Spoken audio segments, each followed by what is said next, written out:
দর্শক, নোয়াখালীর বেগমগঞ্জ উপজেলা স্বাস্থ্য কমপ্লেক্স থেকে চুরি হওয়া 2 মাসের শিশু উদ্ধার হয়েছে।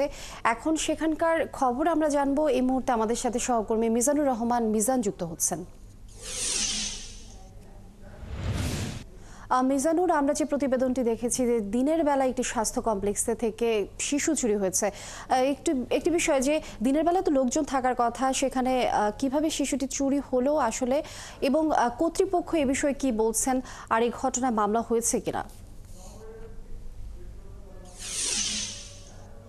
হ্যাঁ লিনিয়া, শুভ সকাল। আপনি যেমনটি বলছিলেন যে গতকাল প্রকাশ্যে একেবারে হাসপাতালে শত শত স্বজন এবং রোগী ছিল।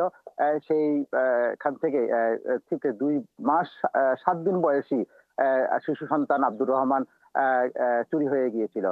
প্রতিবেদনে যেমনটি বলা হচ্ছিল যে ঠিক তার মা জান্নাতুল ফেরদৌস একজন চিকিৎসক, অর্থাৎ শিশুটি অসুস্থ ছিল, তাকে ডাক্তার দেখানোর জন্য হাসপাতালে গিয়েছিল এবং সে যখন কাউন্টারে টিকিট কাটতেছিলেন তখনই উক্ত নারী শিশুটিকে কোলে নেয় এবং সে এক সুযোগে শিশুটিকে নিয়ে হাসপাতাল ত্যাগ করে।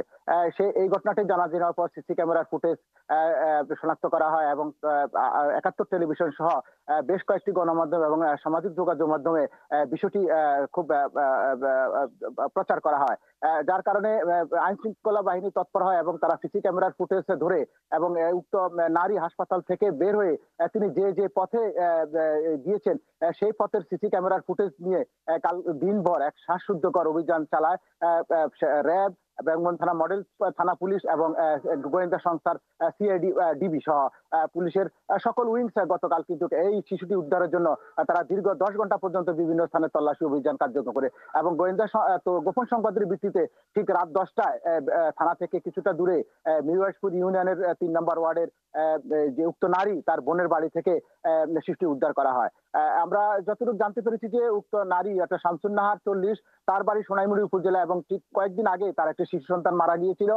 তিনি সেই শিশু সন্তান মারা যাওয়ার পর থেকেই তিনি হাসপাতালে এসেছিলেন চিকিৎসার জন্য এবং এই সুযোগে তিনি এই ছেলেটিকে কোলে নিয়ে ভেবেছিলেন যে তিনি এই ছেলেটিকে তার বাড়িতে নিয়ে তিনি লালন পালন করবেন। তবে যাক, অবশেষে রাত 10টায় হারানো সন্তানকে তার মা জান্নাতুল ফেরদৌস ফিরে পেয়েছেন এবং তিনি সকলের কাছে শুকরিয়া আদায় করেছেন। আমি এখন আছি নোয়াখালী বেগমগঞ্জ মডেল থানা সামনে। এখানে মূলত বাচ্চাটি এবং তার মা পুলিশি হেফাজতে রয়েছেন এবং যে নারীকে আটক করা হয়েছে তিনি রয়েছেন।